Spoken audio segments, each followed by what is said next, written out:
Hello everyone. आज के इस वीडियो में हम एक्सप्लेन करने वाले हैं एक क्राइम ड्रामा थ्रिलर मूवी को जिसका नाम है बैड सिस्टर, जो कि साल 2015 में रिलीज़ हुई थी। इस मूवी की कहानी में एक साइको नन टीचर को एक लड़के से प्यार हो जाता है और फिर आगे क्या होता है ये हमें आगे मूवी में बताया जाएगा। तो बिना समय गवाए चलिए इस मूवी की एक्सप्लेनेशन को स्टार्ट करते हैं। मूवी के स्टार्ट होते ही हमें जेसन को दिखाया जाता है। जेसन को म्यूजिक को बहुत शौक होता है और वो अपने म्यूजिक वीडियो को शूट करके सोशल मीडिया पर डाला करता था। फिर हमें एक लड़की को दिखाया जाता है जो एक नन को मर्डर करके उसके कपड़े पहन रही होती है। फिर जेसन अपनी बहन जोई के साथ स्कूल जाता है क्योंकि उन लोगों का वेकेशन ख़त्म हो गया था। जेसन और उसकी बहन एक कैथोलिक स्कूल में पढ़ते हैं। दोस्तों, मैं आपको बता दूं कि कैथोलिक स्कूल उस स्कूल को बोला जाता है जिसमें टीचर्स नन और फादर होते हैं।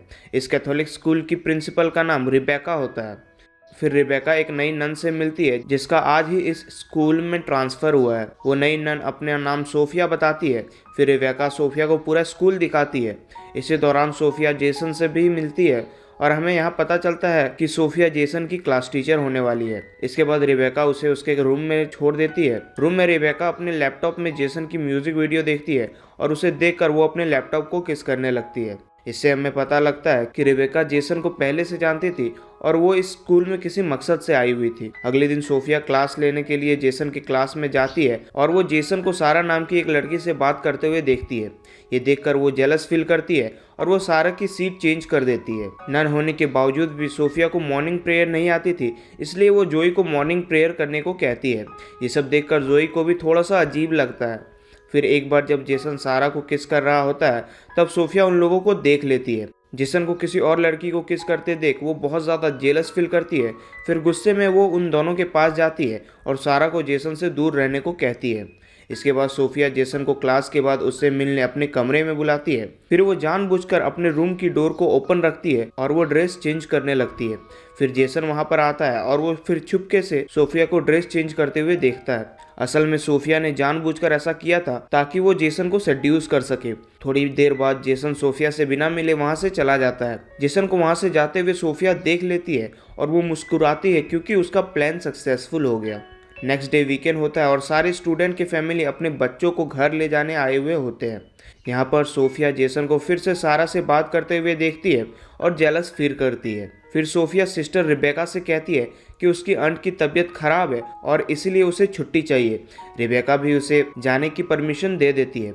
घर पहुंचकर जेसन अपने पेरेंट्स को कहता है कि वो ड्रॉप लेना चाहता है ताकि वो अपने म्यूजिक करियर पर फोकस कर सके। जेसन की माँ उसे काफ़ी सपोर्ट करती है लेकिन उसके फादर इस डिसीजन से खुश नहीं थे।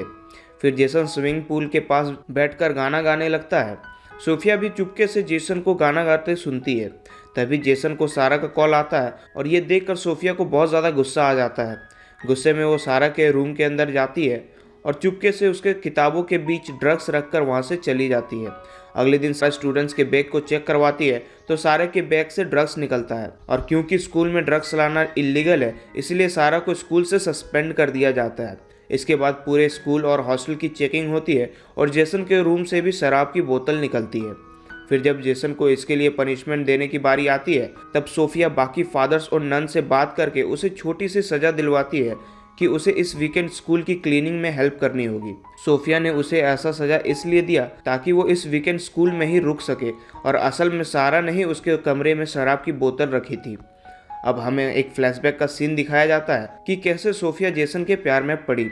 असल में सोफिया ने एक बार सोशल मीडिया पर जेसन के म्यूजिक वीडियो को देखा था और उसे पहली नज़र में ही उससे प्यार हो गई थी। फिर सोफिया जेसन के बारे में पूरी रिसर्च करती है। तब उसे पता चलता है कि जेसन के स्कूल में किसी सोफिया नाम की नन को हायर किया गया है। फिर वो उस सिस्टर से मिलती है और उसे जान से मार देती है। फिर खुद सोफिया बनकर जेसन के स्कूल आती है। इससे हमें पता चलता है कि सोफिया इसका असली नाम नहीं है। अब वीकेंड का समय फिर से आता है और जेसन और जोई दोनों स्कूल में रुककर स्कूल की सफाई करते हैं। इस सफाई के दौरान सोफिया भी जेसन की मदद करती है और उसे सेड्यूस करने की पूरी कोशिश भी करती है।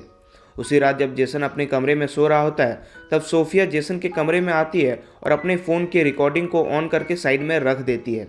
फिर सोफिया अपने कपड़े उतार कर जेसन को किस करने लगती है। पहले तो जेसन को ये सब ठीक नहीं लगता क्योंकि सोफिया एक नन थी, लेकिन सोफिया के बहुत सेड्यूस करने पर वो खुद को रोक नहीं पाता। फिर दोनों इंटीमेट होते हैं।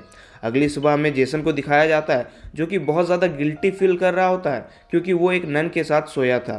फिर जब जेसन के कमरे में कोई नहीं होता तब सोफिया उसके कमरे में आती है और जेसन के कपड़ों को स्मेल करने लगती है। तभी जोई वहाँ आती है और उसे देख लेती है। फिर सोफिया जोई को डांट कर वहाँ से भगाती है और जोई इसके बारे में जेसन को बता देती है।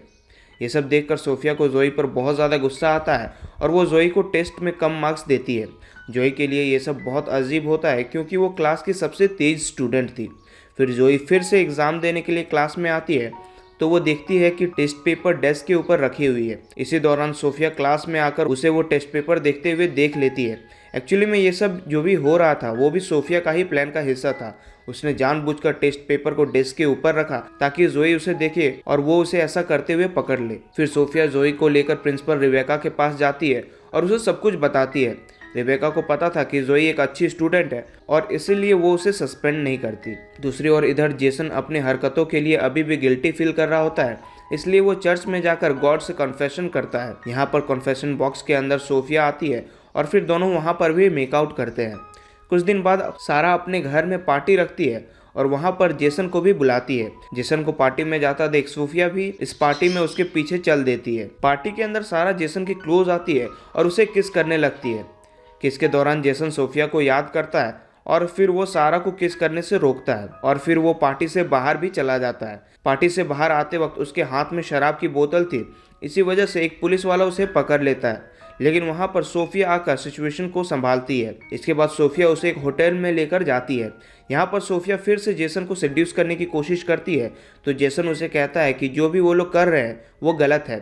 फिर सोफिया उसे कहती है कि वो उसके साथ ज़िंदगी भर रहना चाहती है और उसके पास बहुत पैसे भी हैं जिससे दोनों साथ खुशी खुशी रह सकते हैं। सोफिया की बात सुनकर जेसन को काफ़ी अजीब लगता है और फिर वो गुस्से में सोफिया को डांट कर कहता है कि वो उसके साथ नहीं रहना चाहता। फिर वो वहाँ से चला जाता है। जेसन रोड के किनारे बैठा हुआ होता है, तभी उसके फादर उसके पास आते हैं और वो जेसन को अपने म्यूज़िक करियर में फोकस करने के लिए सपोर्ट करते हैं और उसे ड्रॉप लेने की परमिशन भी दे देते हैं। ये सुनकर जेसन बहुत खुश होता है और फिर दोनों घर आ जाते हैं।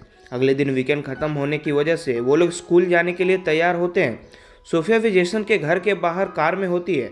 उसकी हालत थोड़ी ख़राब होती है क्योंकि पिछली रात जेसन के कही गई बातों पर उसे बहुत बुरा लग रहा था। फिर सोफिया को वहाँ से जाते हुए जोई देख लेती है। सोफिया को यहाँ पर देखकर जोई को सोफिया पर और भी ज़्यादा शक होने लगता है और उसे लगता है कि कुछ ना कुछ तो गड़बड़ है और इसलिए वो सोफिया की कार के नंबर को नोट करती है। फिर वो उस कार के नंबर पर रिसर्च करती है, तब उसे पता चलता है कि ये कार सोफिया के नाम पर ही रजिस्टर्ड है।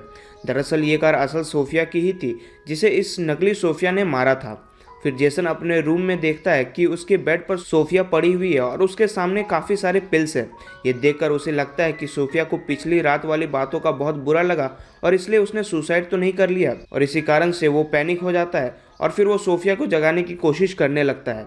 तभी सोफिया उसे किस करने लगती है और हमें पता चलता है कि सोफिया बस जेसन के साथ प्रैंक कर रही थी। फिर जेसन को गुस्सा आता है और वो सोफिया से कहता है कि वो उसका कंप्लेन करेगा। फिर सोफिया उसे बताती है कि ऐसा करने पर सबको पता चल जाएगा कि नन और स्टूडेंट के बीच अफेयर चल रही थी। इस बात को सुनकर जेसन खुद को कंट्रोल करता है क्योंकि उसे भी पता था कि अगर वो कंप्लेन करेगा तो उसकी भी इमेज खराब होगी। फिर सोफिया उस रूम से निकलती है और जेसन को जोई का कॉल आता है जो उससे सोफिया के बारे में पूछती है। फिर जेसन जोई से कहता है कि वो बाद में उसे सब कुछ बता देगा। इसके बाद क्लास में प्रेयर के दौरान प्रिंसिपल रिबेका क्लास में आती है और उसके साथ सारा भी थी जिसकी गलतियों को अब माफ़ कर दिया गया था। वो क्लास में ये भी नोटिस करती है कि सारा को मॉर्निंग प्रेयर नहीं आती। अब क्योंकि सारा फिर से क्लास में आ गई थी इसलिए सोफिया जेसन को उससे दूर रहने को कहती है, लेकिन जेसन उसकी बात नहीं मानता और इस बात से सोफिया को बहुत ज़्यादा गुस्सा आ जाता है। फिर उसी रात जब सारा नहा रही होती है तब सोफिया उसके बाथरूम में घुसकर उसका सर दीवार में मार मार कर उसकी जान ले लेती है। इसके बाद वो एक साबुन को वहाँ पर रखती है ताकि सबको लगे कि ये बस एक एक्सीडेंट था।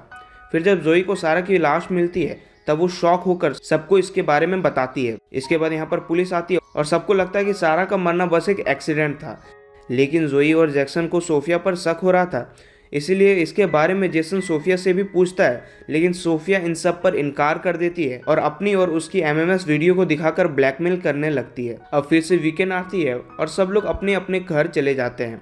सोफिया रिबेका से कहती है कि उसकी आंटी की डेथ हो गई है और उसके फ्यूनरल के लिए उसे जाना होगा। ये सुनकर रिबेका उसे जाने की परमिशन दे देती है। उसी रात जब जेसन अपने फैमिली के साथ बाहर डिनर कर रहा होता है तब वहाँ पर सोफिया आती है और उन लोगों को ज्वाइन करती है। जेसन को ये सब देखकर अच्छा नहीं लगता और इधर जोई भी अपना शक क्लियर करने के लिए सोफिया से कई सारे सवाल पूछती है, लेकिन सोफिया ठीक से जवाब नहीं दे पाती, जिससे जोई का शक और भी ज़्यादा गहरा होने लगता है। इधर प्रिंसिपल रिबेका सोफिया की आंट के फ्यूनरल पर फ्लावर्स भेजना चाहती थी, इसलिए वो हॉस्पिटल पे कॉल करती है।